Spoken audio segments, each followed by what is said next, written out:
In this video, we'll take a look at creating a web page using the static option. The static option allows you to view a Crystal report in your web browser using data that was saved with the report. Most users select the dynamic option instead of static for most reports.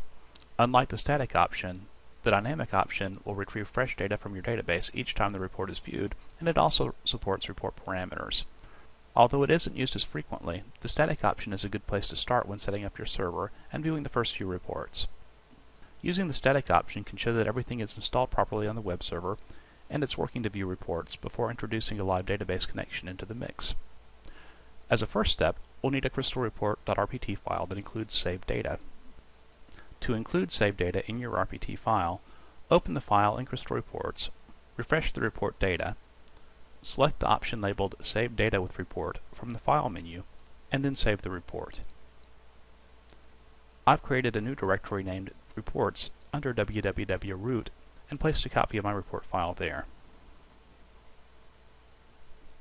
With the report file in place, I'll start ReCrystallize Pro.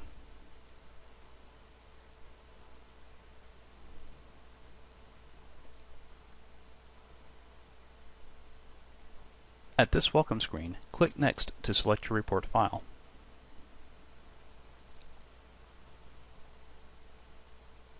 Browse to the folder where your report is located. In this case, the file is under inetpub www.root in the Reports folder.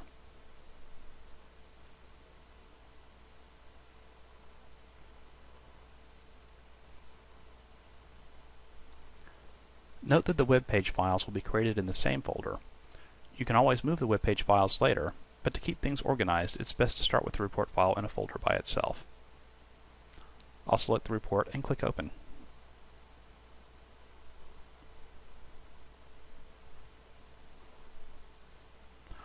On this screen, I'll select Crystal Reports 2011 because I downloaded and installed the ReCrystallize Pro setup labeled for Crystal Reports 2011. Note that the version selected here should match the ReCrystallize Pro setup you downloaded, and need not be the same version of Crystal that was used to create your report file.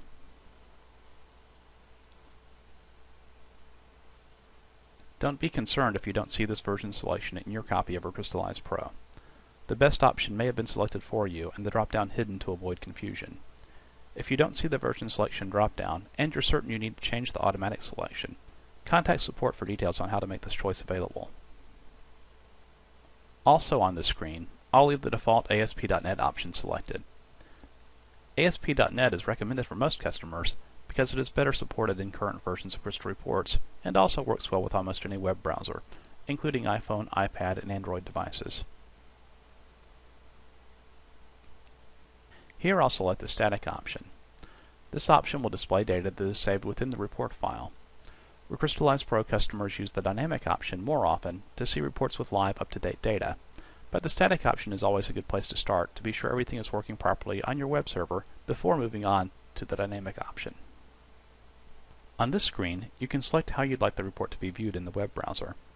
The .NET Viewer option is used most often.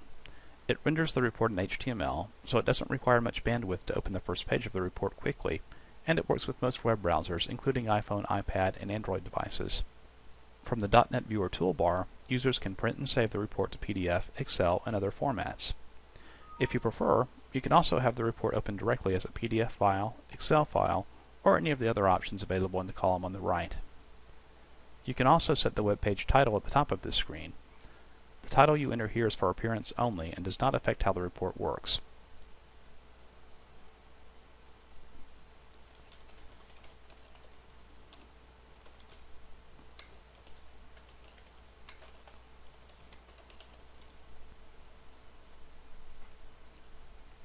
The options on this screen allow you to customize the appearance and behavior of the viewer. For example, you can disallow printing and exporting the report if you don't want those options available to your end users. In most cases, the default settings are fine.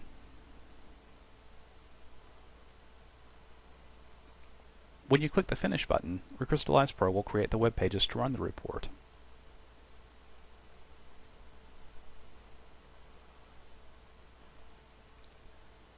The name of the web page file to view the report is shown in this text box.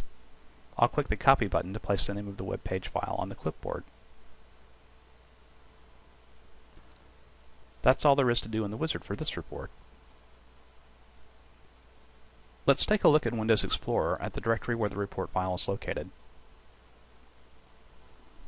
ReCrystallize Pro has created the web page files here. If you are using the ReCrystallize Pro wizard on another computer, you could copy the web page files and report file to your web server at this point.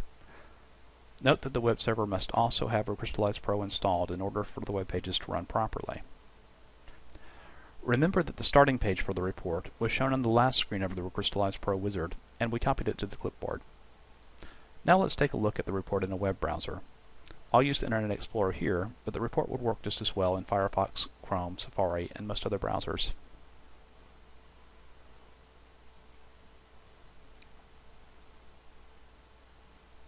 It's important to browse to the report using a web address. If you simply double-click the web page file in Windows Explorer, it may open in Internet Explorer, but you may just see the web page source code and the report won't run properly. Using a web address beginning with HTTP allows the IIS web server to execute the web page and process the report. This report is in the default website on this machine in a directory named Reports. So I'll begin the web address with http://localhost/reports/.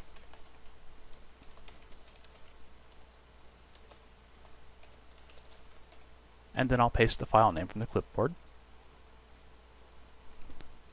and press enter to load the page. Since this is the first report IIS is loading, and this report has quite a bit of data, it may take longer than typical to load.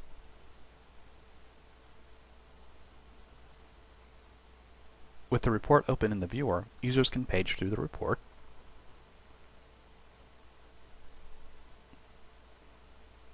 they can also print the report or export it to PDF and other formats.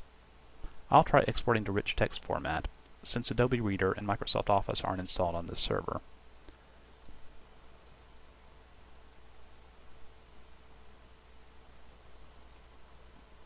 And since the report is long, I'll limit it to the first 100 pages.